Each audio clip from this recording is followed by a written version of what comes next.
Okay, so today we're working on part 3 of the bathroom renovation. I am going to be working on my light fixture, possibly my mirror. I have tile grouting to do around the backsplash and the tub, and I have the floor tile grouting to do.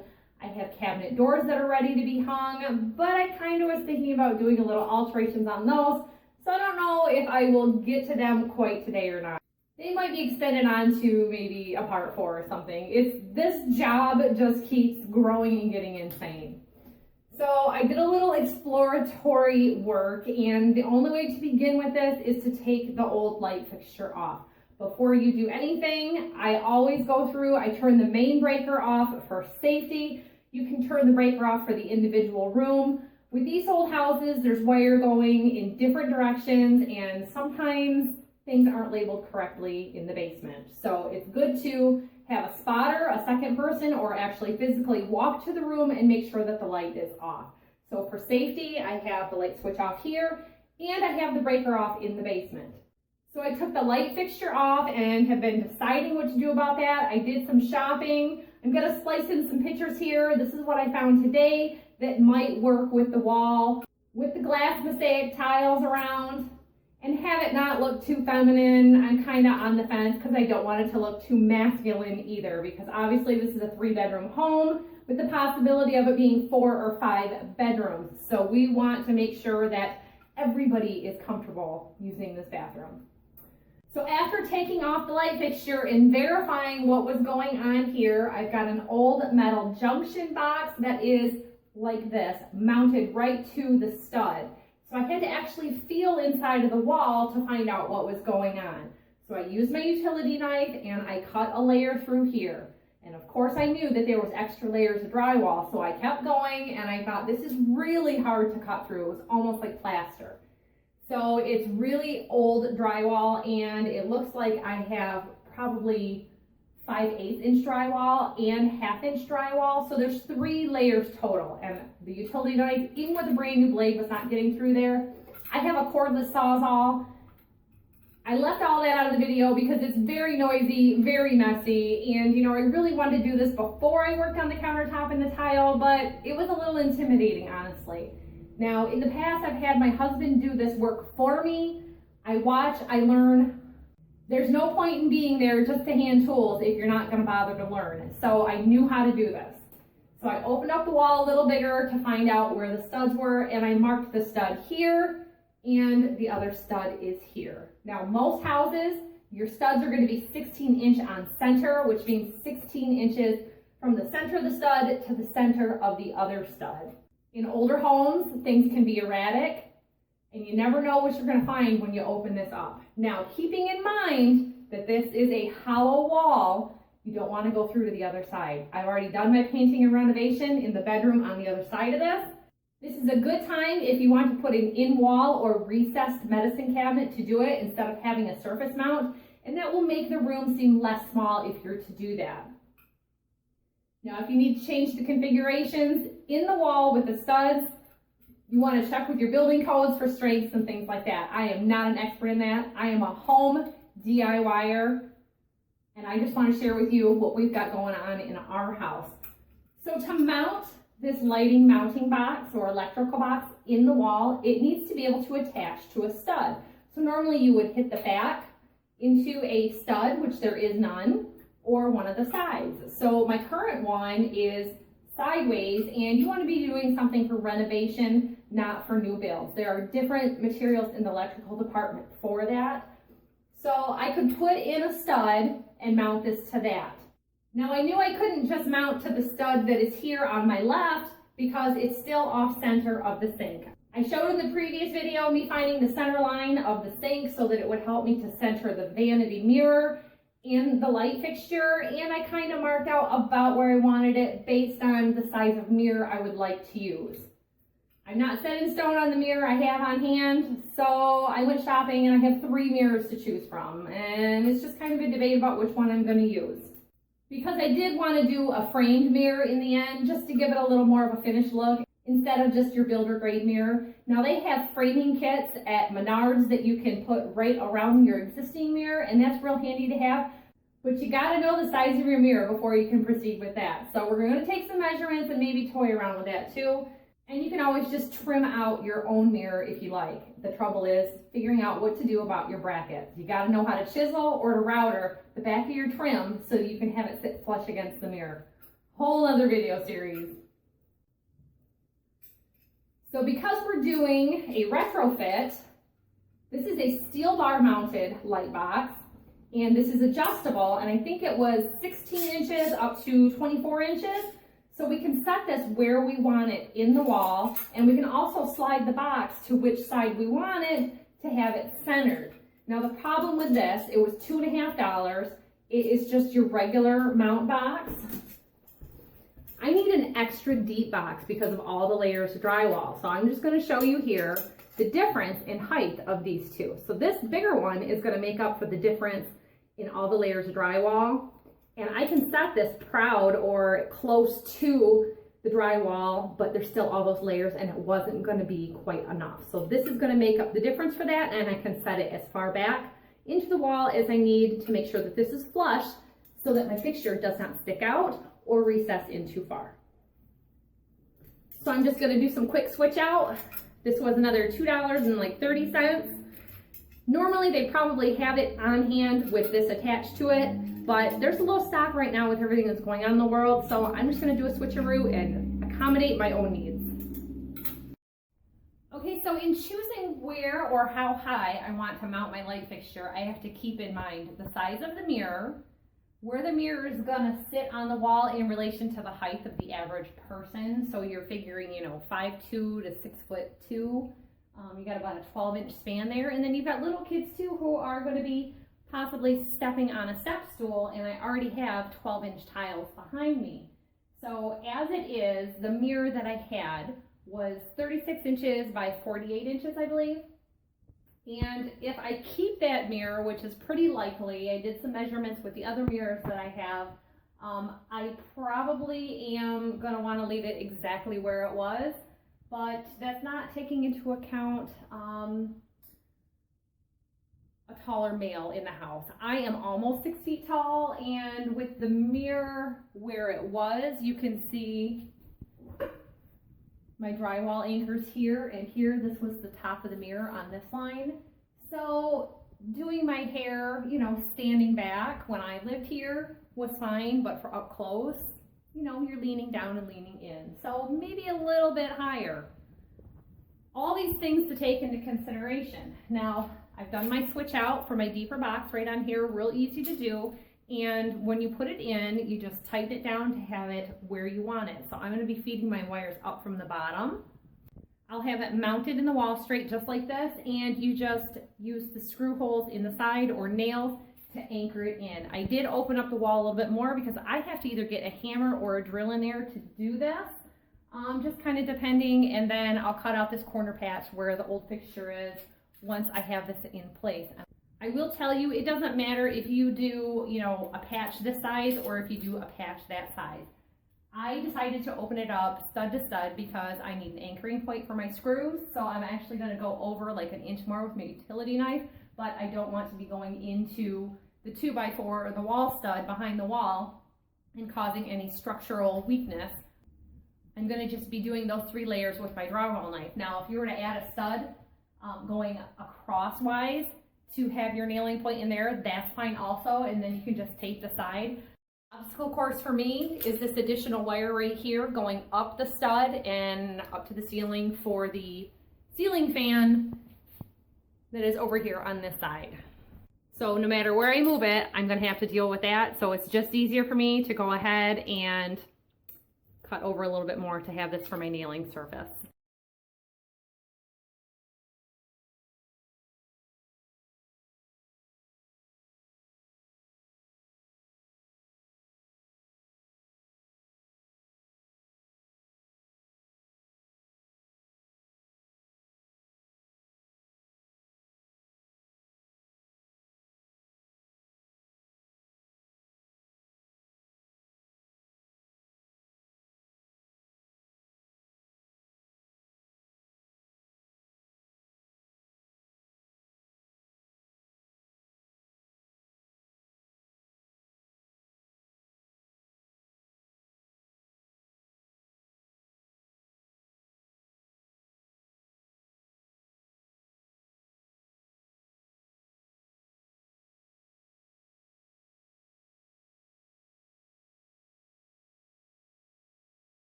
So as you can see, it's really not that difficult. The hardest part was trying to figure out how I was going to hold this and get my screws started into the studs next to it. So if you have any kind of a nailer system, that's a good way to go too. But once you got one in, you don't have to worry about dropping it behind the wall. So that's all set. I've got it centered with where I need it to be. I disconnected my wires through here. They're just tightened down with a clamp, and your ground screw should be probably going to one of these or somewhere else in the box. So you're going to have to get that ground screw disconnected as well before you can pull your Romex or your electrical wire out. For safety, I went ahead and taped off my Romex because this is older braided type instead of plastic coated, just to make sure that we don't have any contact with any exposed wires that may have happened in the process of cutting up the drywall. So that is all fastened back in. We've got it ground, and I've capped off my wire nuts for the time being and transferred my mounting plate. So the hard part is going to be patching this wall up. So I have to get the old mounting box off so that this can all be part of my patch. And I will tell you something I learned a long time ago. I, for years, watched this old house, watched Tom Silva do building and construction. And the easiest thing that they have ever taught me is that to make your hole the size of the patch, not the other way around. So to try to patch this would be a bit of an obstacle. Plus, they make special zip saws or tools that go on Dremels and things for cutting out your electrical boxes. I'm going to actually trace my secondary box that is here on the floor onto my drywall patch. So what I'm going to do is just hold this up to the approximate size, and I'll snap this and make it a little bit smaller. So go ahead and watch along while I get this cut to fit. Okay, so I've got a more level or plumb square cut out through my first layer of drywall. Now you want to make sure that your drywall widths or thicknesses are the same so that you get it built out where it should need to be. So this is just scrap that I had on hand. We're making do with what we've got.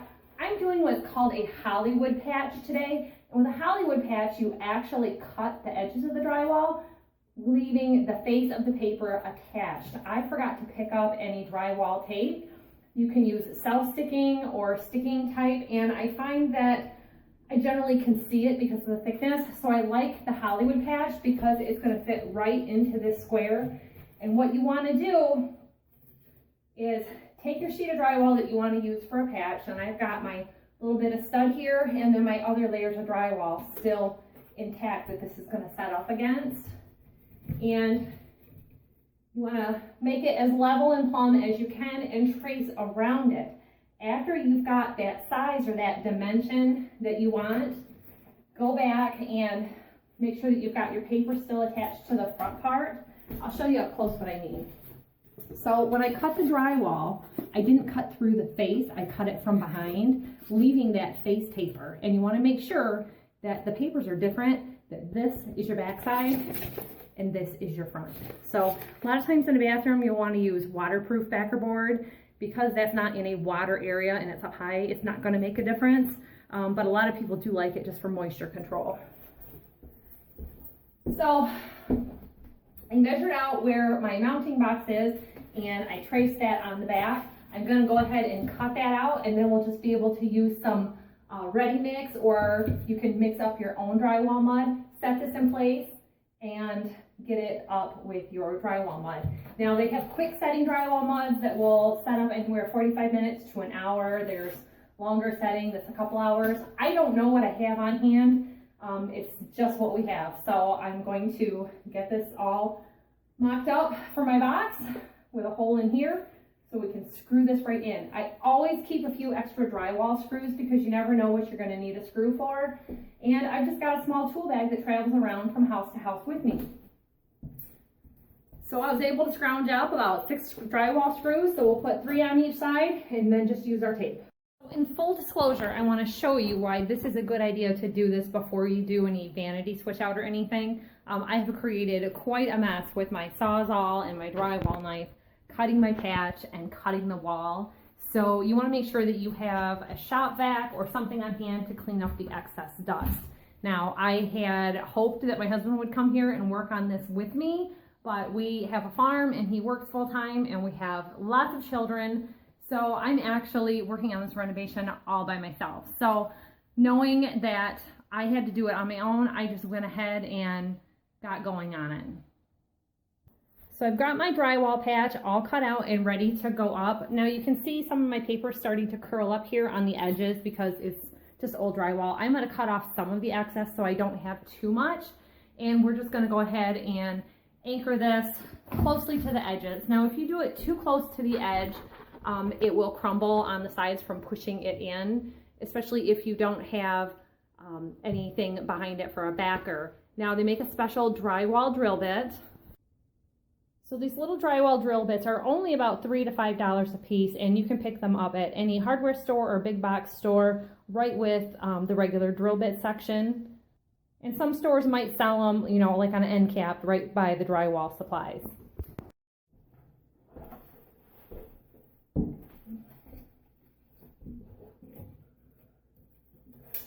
I did almost forget, there's a locking tab on the expansion spreader for the electric, so make sure that you hit that with a pair of vice grips to lock it to the width that you want. It's probably easier to do it before you do an install, but to get an exact fit, I had to do it afterwards, and I just used a pair of needle nose pliers to push it in.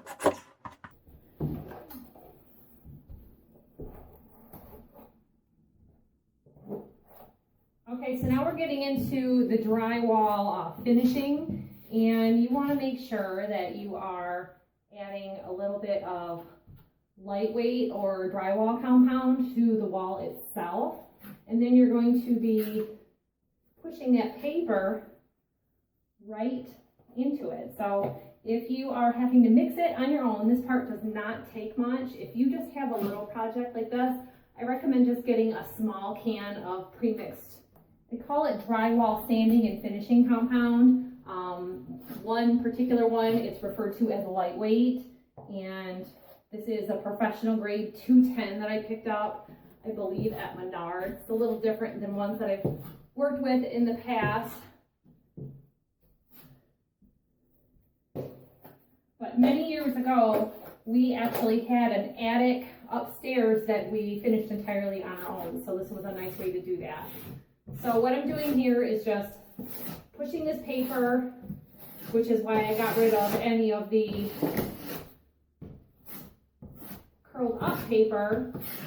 And this is a good time to go ahead and hit any of your screws with a first coat also. And I'm just working from the center out.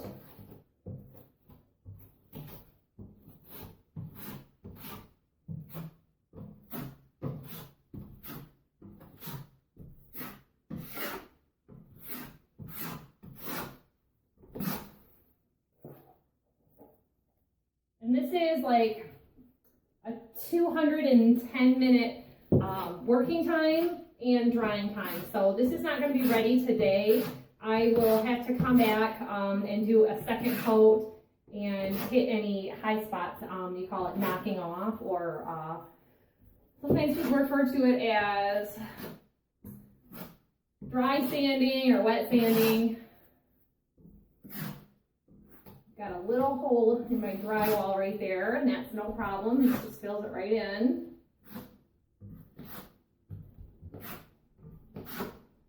And the nice thing is where the light is going to set.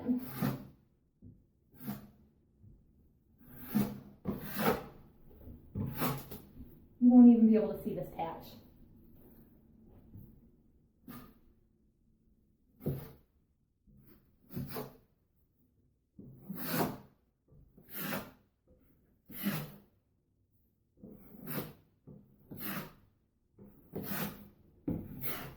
Now, a professional wouldn't go over it as many times as I am, but guess what? This is DIY, and this is DIY in real life.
So I will wash out my tools and leave this to set, and we'll come back and work on it again after 2 hours or tomorrow.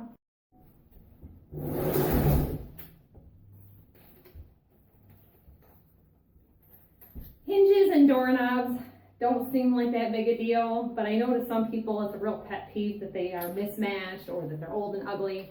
So we're gonna go ahead and we're gonna hit all of the hinges with a coat of spray paint. I priced out cabinet hinges, and these same exact hinges are $3.09 a piece.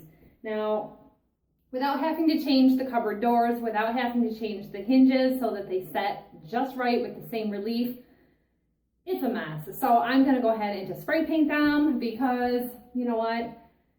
If anybody ever wants to do a total rip out of these cabinets, the hinges aren't gonna matter in the long run. One thing I did luck out on is my door and my doorknobs. I collected a bunch of free doors from somebody who was switching out all the doors in their whole house, and they actually included all of the doorknobs also. They're bright yellow brass, and that's not really a modern fit for 2020. So I'm gonna go ahead and coat them all with a spray paint layer. Because the cheapest doorknobs at Menards were still $10 to $15 a piece, depending on if you wanted it locking or not. I just want them all uniform and matching, and the 1950s ones that were on here all look like this. Cruddy, rusted, painted over, and the doorknobs, the varnish was just gone off of them. Any of the gold coloring was gone, and even if I were to put those back on painted, they would have looked better. But with all the old screws and everything that were on them, this is just a better, newer style for an easy, cheap update for the cost of a can of paint.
So this is what I'm using on my doorknobs and on my hinges. So you can see here that I am spraying right into foam to hold up my screws and the tip ends. And I have a more mirrored finish and decided to go ahead and use my original fixture. I just took this sanding block after cleaning it and knocked off any of the surface rust that was starting to form on it. So it's not as chrome shiny and feminine looking as it was. And it's kind of a cross between a chrome finish and a brush nickel. All this stuff starts nickel and diming you to death when you're working on a renovation. And, you know, $3 for a single hinge, and then, you know, $10 on a door hinge, and $20 on a knob, $50 on a light fixture. It just really starts adding up a lot. So I am gonna hit that with another coat if needed, but it dries pretty fast. It's usually dry within anywhere, depending on how heavy I put the finish on, but you don't want to put it on too much because it could end up chipping off. And like with these, I had layers of old white paint. I hit them with that sanding block first just to clean them up a little bit.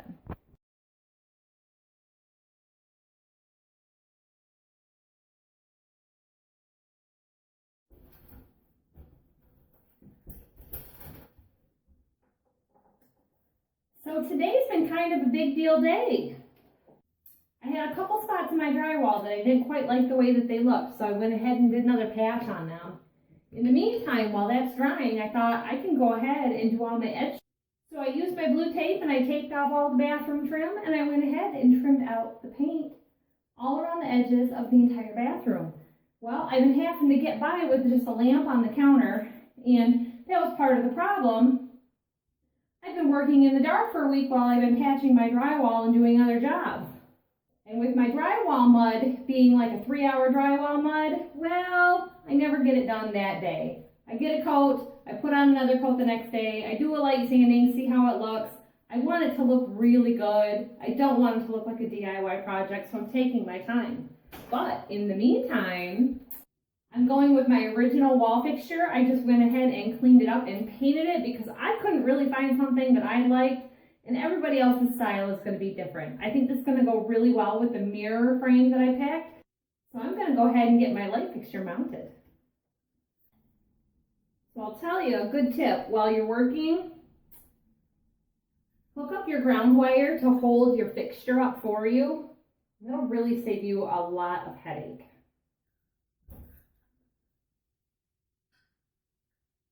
Now I had drywall patch, so I went ahead and did a coat of primer and a coat of paint because I think it's going to take 2 coats of paint here.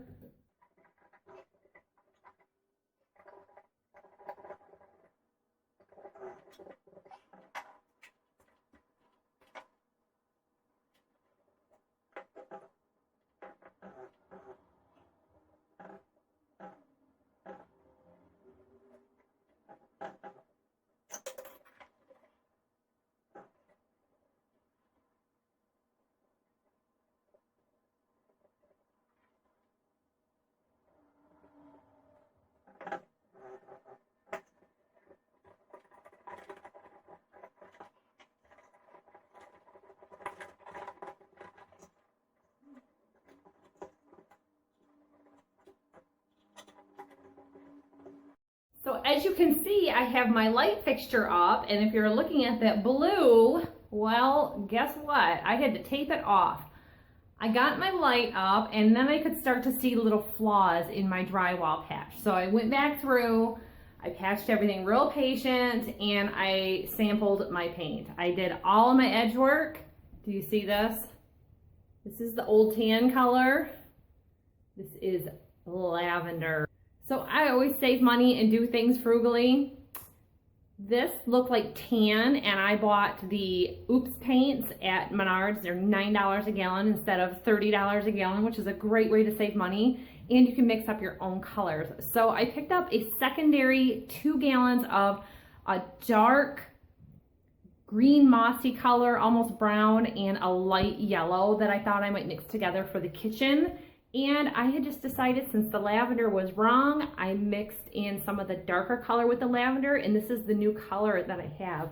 So I've gone around and done some edging, so you can see the difference in color here between the lavender and when I add it in. So I'm getting ready to roll out my paint. This is so much close to done. I just can't believe it. I found a couple of small grout patches that I have to fix up right here and here.